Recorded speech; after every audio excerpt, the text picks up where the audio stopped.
எதுவுமே பார்க்க மாட்டீங்க. நம்மள நிறைய பார்க்க மாட்டோமே.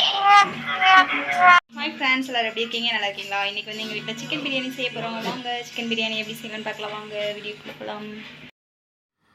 ஃப்ரெண்ட்ஸ், இங்கே வந்து சிக்கன் பிரியாணி செய்கிறதுக்கு அரிசி வந்து ஊற வச்சுருக்கு. 2 டம்ளர் அரிசி வந்து ஊற வச்சுருக்கு. பாஸ்மதி ரைஸ் ஊற வச்சுருக்கு. அதுக்கப்புறம் நம்ம வந்து தேவையான அளவு 1 kg சிக்கன் எடுத்துருக்கோம். ஃப்ரெண்ட்ஸ், சிக்கன் வந்து கழுவுறதுக்கு வந்து மஞ்சத்தூள் உப்பும் போட்டு நல்லா கழுவி எடுத்துக்கலாம்.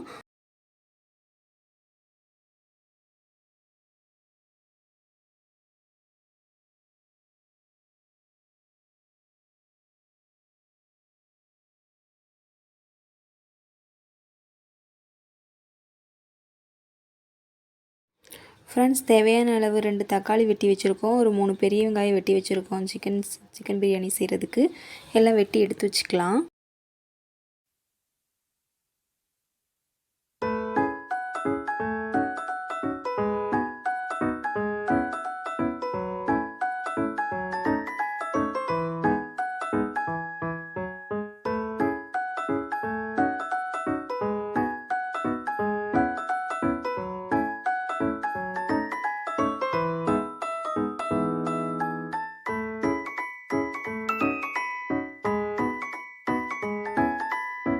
ஃப்ரெண்ட்ஸ், இங்கே பாருங்கள், தக்காளி வெங்காயம் வெட்டி எடுத்து வச்சாச்சு. அதுக்கப்புறம் இந்த சைடு வந்து சிக்கன் நல்லா கழுவி வச்சாச்சு.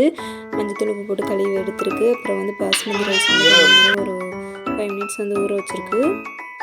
ஃப்ரெண்ட்ஸ், சிக்கன் பிரியாணி செய்கிறதுக்கு அடுப்பில் வந்து குக்கர் வச்சாச்சு. குக்கர் வச்சுட்டு தேவையான அளவு எண்ணெய் ஊற்றிக்கோங்க. கடுகு கருவேப்பிலை போட்டு நல்லா வதக்கிக்கலாம். வதக்கினதுக்கப்புறம் நம்ம வந்து அது கூட பட்டை சோம்பு அதெல்லாம் போட்டு நல்லா வதக்கிக்கோங்க. ஃப்ரெண்ட்ஸ், அதுக்கப்புறம் வந்து நம்ம வந்து இஞ்சி பூண்டு பேஸ்ட் போட்டிருக்கோம். இஞ்சி பூண்டு பேஸ்ட் போட்டு நல்லா வதக்கிக்கலாம். வதக்கினதுக்கப்புறம் தேவையான வெட்டி வச்சுருக்க வெங்காயத்தை போட்டுக்கலாம். வெங்காயம் போட்டு நல்லா வதக்கிட்டு அதுக்கப்புறம் நம்ம வந்து ஒரு 2 தக்காளி வெட்டி வச்சுருக்கோம். 2 தக்காளியும் போட்டு நல்லா வதக்கினதுக்கப்புறம் நம்மளை வந்து தேவையான அளவு பிரியாணி மசாலா போட்டிருக்கு. பிரியாணி மசாலா பாக்கெட் வாங்கியிருக்கோம். அந்த பாக்கெட் ஃபுல்லாக போட்டுக்கலாம். அதுக்கப்புறம் நம்ம வந்து 1 ஸ்பூன் வந்து மிளகாத்தூள் போட்டுக்கலாம். 1 ஸ்பூன் மஞ்சத்தூள் போட்டுக்கலாம். அதுக்கப்புறம் ஒரு ஸ்பூன் வந்து கரம் மசாலா தூள் போட்டுக்கோங்க. அவ்வளோதான் ஃப்ரெண்ட்ஸ். எல்லா பொடியும் போட்டு நல்லா மிக்ஸ் பண்ணதுக்கப்புறம் கொஞ்சம் தண்ணி ஊற்றி கொஞ்சம் நேரம் கொதிக்க ஃப்ரெண்ட்ஸ், இந்த பொடியெல்லாம் உங்கள் காரத்துக்கு ஏற்ற மாதிரி அளவு போட்டுக்கோங்க.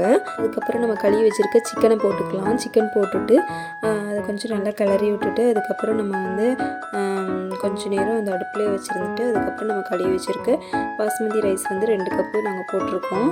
அந்த இதை வந்து அப்படியே நம்ம போட்டுக்கலாம்.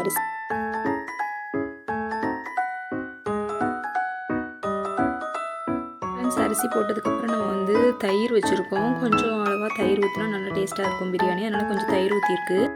ஃப்ரெண்ட்ஸ், அப்புறம் அரிசி போட்டதுக்கப்புறம் எல்லாத்தையும் மிக்ஸ் பண்ணி விட்டுட்டு தேவையான அளவு உப்பு போட்டுக்கோங்க. உப்பு போட்டுட்டு கொஞ்சம் நல்லா கலரி விட்டுட்டு நம்ம வந்து அரிசி வந்து 2 டம்ளர் போட்டிருக்கோமோ அதுக்கேற்ற மாதிரி ஒரு 4 டம்ளர் தண்ணி ஊற்றிட்டு இன்னும் 1 டம்ளர் 1.5 டம்ளர் எக்ஸ்ட்ரா ஊற்றிக்கலாம். ஏன்னா சிக்கன் வேகிறதுக்கு தேவையான அளவு இன்னும் ஒரு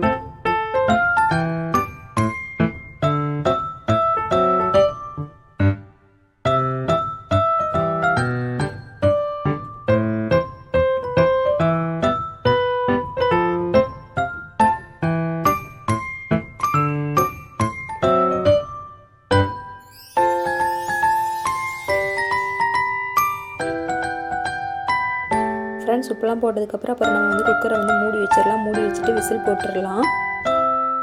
ஃப்ரெண்ட்ஸ், அப்புறம் வந்து இந்த சைடு வந்து நாங்கள் வந்து பெப்பர் சிக்கன் செய்யலாம்னு சொல்லிட்டு இந்த சைடு வடை சட்டி வச்சுருக்கேன். அடுப்பில் வச்சுட்டு அதுக்கப்புறம் தேவையான அளவு எண்ணெய் ஊற்றிக்கலாம். எண்ணெய் ஊற்றினதுக்கப்புறம் கடுகு கருவேப்பிலை போட்டு தாளிச்சிட்டு அதுக்கப்புறம் கொஞ்சம் சோம்பு பட்டெல்லாம் போட்டு தாளிச்சிட்டு அதுக்கப்புறம் நம்ம வந்து வெட்டி வச்சுருக்க வெங்காயம் போட்டு நல்லா வதக்கலாம். ஃப்ரெண்ட்ஸ், அப்புறம் வந்து இஞ்சி பூண்டு பேஸ்ட் கொஞ்சம் போட்டு நல்லா வதக்கிக்கலாம். வதக்கினதுக்கப்புறம் அதுக்கப்புறம் தக்காளி வந்து வெட்டி எடுத்துக்கணும். ஒரு தக்காளி மட்டும் போட்டுக்கோங்க. ஃப்ரெண்ட்ஸ், இங்கே பார்த்தீங்கன்னா எங்கள் பாப்பா வந்து கீழே இறங்கவே மாட்டேன்ட்டா. சரின்னு சொல்லிட்டு நான் அப்படியே அவளை வச்சுக்கிட்டு ஒரு தக்காளி வெட்டிட்டேன். வெட்டி அப்படி போட்டு நானே செஞ்சுக்கிட்டு இருக்கேன். பாப்பா வச்சே செய்கிறது கொஞ்சம் கஷ்டம்தான், இருந்தாலும் பரவாயில்ல. ஃப்ரெண்ட்ஸ், அப்புறம் வெங்காயம் தக்காளி போட்டு நல்லா வதக்கினதுக்கப்புறம் இஞ்சி பூண்டு எல்லாம் போட்டு வதக்கினதுக்கப்புறம் நம்ம வந்து சிக்கன் மசாலா இதில் வந்து கொஞ்சம் ஒரு 3 ஸ்பூன் கொட்டிக்கலாம். சிக்கன் மசாலா போட்டதுக்கப்புறம் நம்மளுக்கு வந்து மிளகுத்தூள் வச்சுருக்கோம். மிளகுத்தூள் பாக்கெட்டு அதில் கொஞ்சம் கொட்டிக்கோங்க. அதில் தேவையான அளவு நம்ம ஒரு காரத்துக்கு ஏற்ற மாதிரி கொஞ்சம் கொட்டிக்கலாம். அதுக்கப்புறம் ஒரு 1/2 ஸ்பூன் வந்து மிளகாத்தூள் மிளகாத்தூள் கொட்டிக்கோங்க. மிளகாத்தூள் கொட்டிட்டு நல்லா நம்ம வந்து 1/2 கிலோ சிக்கன் வச்சுருக்கு, அதை அப்படியே போட்டுக்கலாம். போட்டு நல்லா வறுவல் மாதிரி பண்ணிக்கலாம். நல்லா வந்து மிக்ஸ் பண்ணி விட்டுருங்க.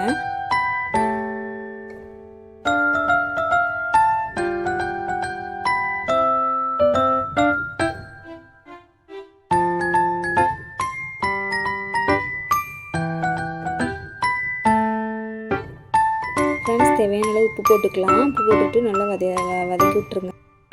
ஃப்ரெண்ட்ஸ் எல்லாம் நல்லா வதக்கினதுக்கப்புறம் நம்ம வந்து சிக்கன் வேகிறதுக்கு தேவையான அளவு தண்ணி ஊற்றிட்டு அப்படியே நம்ம கொஞ்சம் நேரம் சிக்கன் வந்து வேக வச்சிடலாம்.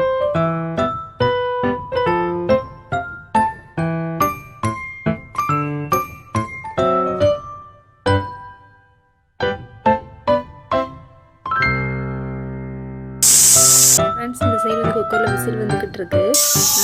விசில் வர குக்கர் வந்து அமர்த்திட்டு அதுக்கப்புறம் நம்ம வந்து கொத்தமல்லி தழை வந்து லைட்டாக தூவிட்டு நம்ம வந்து அதை வந்து கிளறி விட்டுடலாம். கிளறி விட்டுட்டு கொஞ்சம் நேரம் அதை வந்து நல்லா மூடி வச்சுருங்க.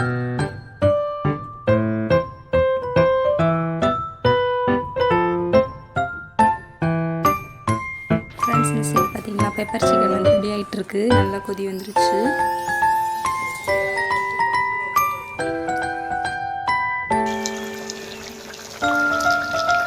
ஃப்ரெண்ட்ஸ் இங்கே பாருங்கள், சிக்கன் பிரியாணி ரெடி ஆயிடுச்சு. செமையாக வந்திருக்கு, வேறு லெவலில் இருக்குது. ரொம்ப அழகாக வந்திருக்கு, உதிரியாக தான் வந்திருக்கு, கொலையெல்லாம் இல்லை அவ்வளவா.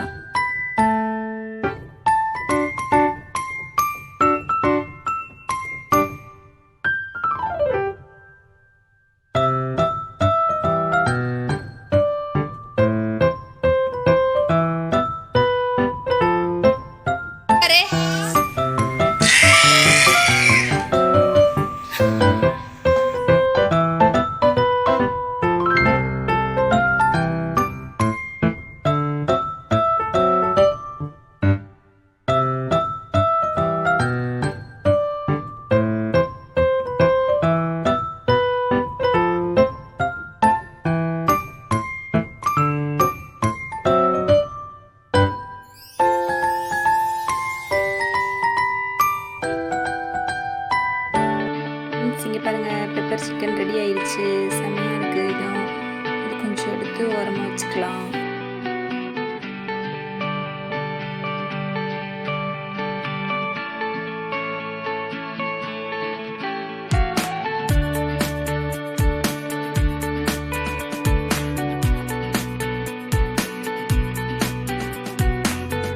சிக்கன் பிரியாணிக்கு சைட் டிஷ்ஷாக நம்ம வந்து பெப்பர் சிக்கனும் தயிர் வெங்காயம் அப்புறம் எக்கு இந்த 3 ப்ரிப்பேர் பண்ணியிருக்கோம்.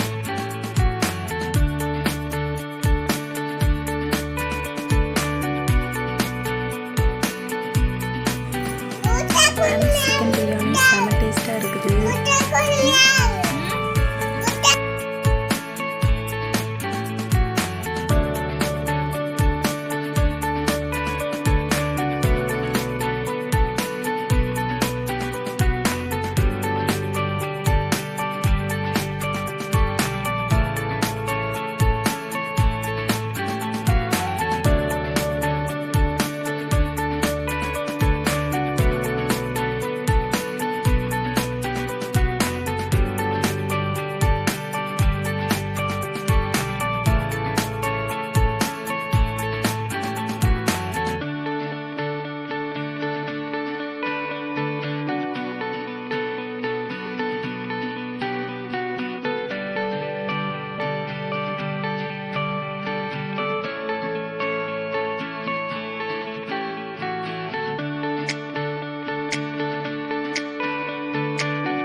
ஃப்ரெண்ட்ஸ் அனு வந்து நல்லா என்ஜாய் பண்ணி சாப்பிட ஆரம்பிச்சிட்டா.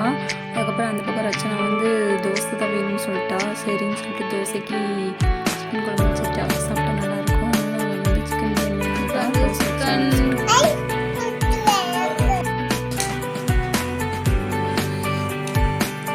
சாப்பிடு, தோசை சாப்பிடு.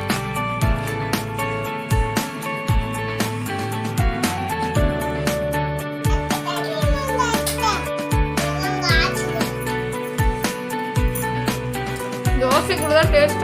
ஓகே ஃப்ரெண்ட்ஸ், லைக் பண்ணுங்கள், ஷேர் பண்ணுங்கள்.